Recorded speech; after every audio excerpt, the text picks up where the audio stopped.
Selanjutnya, saya akan menjelaskan materi tentang laporan neraca keuangan.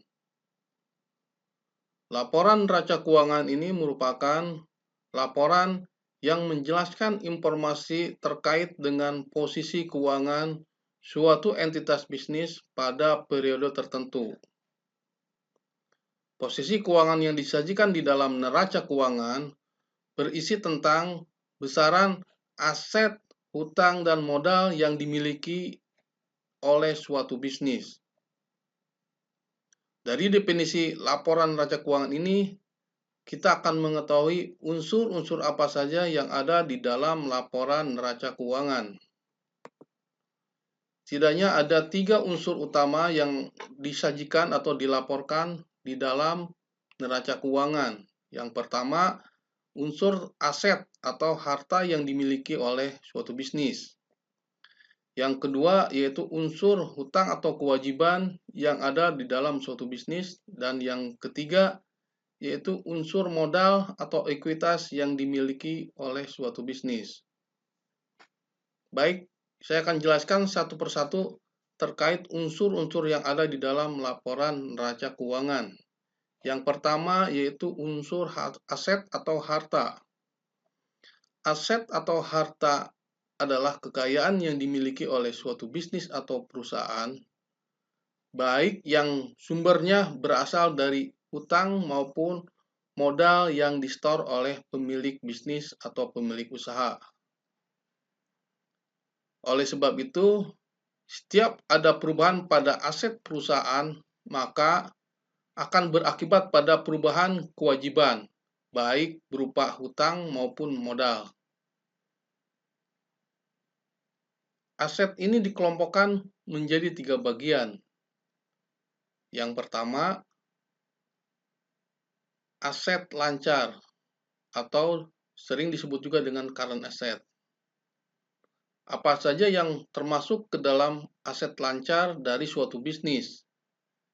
Yaitu salah satunya kas dan bank yang dimiliki oleh suatu bisnis. Kas dan bank ini maksudnya yaitu dana yang dimiliki oleh suatu bisnis, baik yang tersimpan di dalam perusahaan maupun yang tersimpan di rekening bank milik perusahaan. Berikutnya yang termasuk ke dalam aset lancar yaitu piutang usaha. Piutang usaha ini merupakan tagihan kepada pihak lain sebagai akibat adanya penyerahan barang maupun jasa. Berikutnya yang masuk sebagai aset lancar ini yaitu persediaan barang dagangan. Persediaan barang dagangan ini akan ada di dalam jenis usaha perdagangan maupun jenis usaha manufaktur. Sementara di jenis usaha jasa, nilai persediaan barang tidak akan ada di dalam laporan neraca keuangannya. Aset lancar lainnya yaitu terkait dengan biaya yang dibayar di muka, seperti biaya sewa yang dibayar di muka, biaya asuransi yang dibayar di muka, biaya pajak yang disetorkan di muka, dan lain-lain yang termasuk ke dalam biaya yang dibayar di muka. Aset yang kedua yaitu aset tetap atau sering disebut juga dengan fixed asset. Apa saja yang termasuk ke dalam fixed asset atau aset tetap dalam suatu bisnis?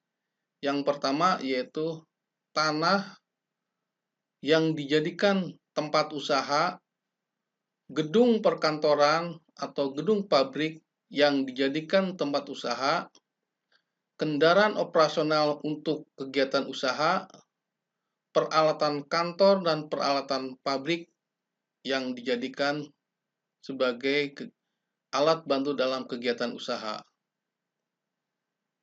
Aset yang ketiga yaitu aset tidak berwujud atau intangible asset.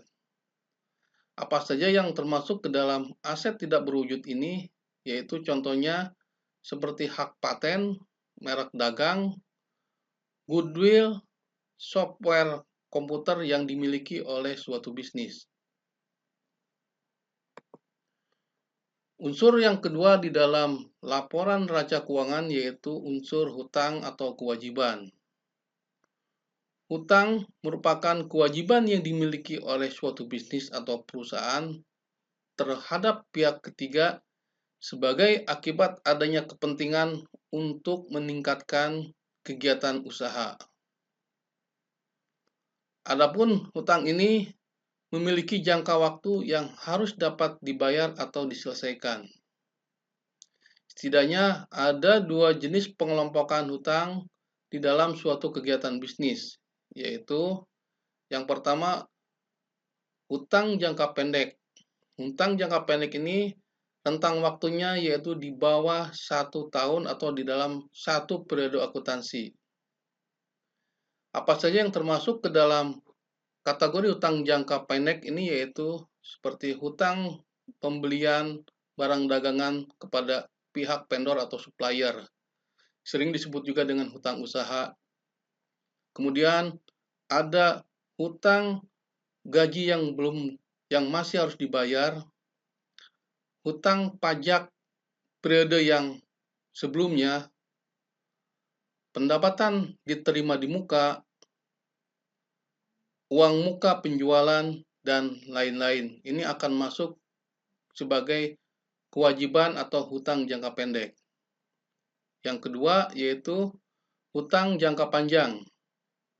Hutang jangka panjang ini memiliki waktu yang lebih dari 1 tahun atau lebih dari satu periode akuntansi. Yang masuk ke dalam hutang jangka panjang yaitu hutang obligasi, hutang investasi untuk pembangunan gedung maupun perkantoran untuk mendukung kegiatan usaha, dan lain-lain. Unsur yang ketiga yang ada di dalam laporan neraca keuangan yaitu modal atau ekuitas. Modal adalah kewajiban perusahaan terhadap pemilik bisnis atau usaha berupa modal yang di-store ditambahkan dengan laba usaha atau dikurangi apabila terjadi kerugian usaha. Apa saja atau unsur apa saja yang ada di dalam kategori modal ini yaitu modal awal, modal saham, laba atau rugi periode berjalan, laba atau rugi yang ditahan untuk kepentingan perluasan atau memperbesar usaha, dividen, prime, agio saham, dan disagio saham. Selanjutnya, bagaimana cara menyajikan laporan neraca keuangan suatu bisnis? Setidaknya ada 7 langkah yang harus dilakukan untuk dapat menyajikan laporan neraca keuangan. Yang pertama, lakukan pencatatan seluruh transaksi keuangan ke dalam buku jurnal. Yang kedua, lakukan klasifikasi transaksi keuangan, terutama yang berhubungan dengan akun aset, hutang, dan modal yang sudah dicatat ke dalam jurnal, ke dalam buku besarnya. Yang ketiga, buat kertas kerja keuangan yang berisi tentang ringkasan saldo akun buku besar atau trial balance. Yang keempat, periksa kembali terkait transaksi keuangan yang perlu dilakukan penyesuaian di akhir periode akuntansi.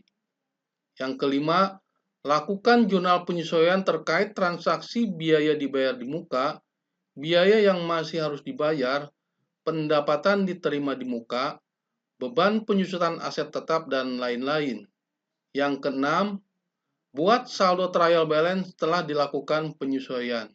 Dan yang ketujuh, menyajikan laporan neraca dari angka-angka yang terdapat dalam kertas kerja keuangan yang berhubungan dengan akun aset, hutang, dan modal, baik dengan cara stapel maupun kontrol.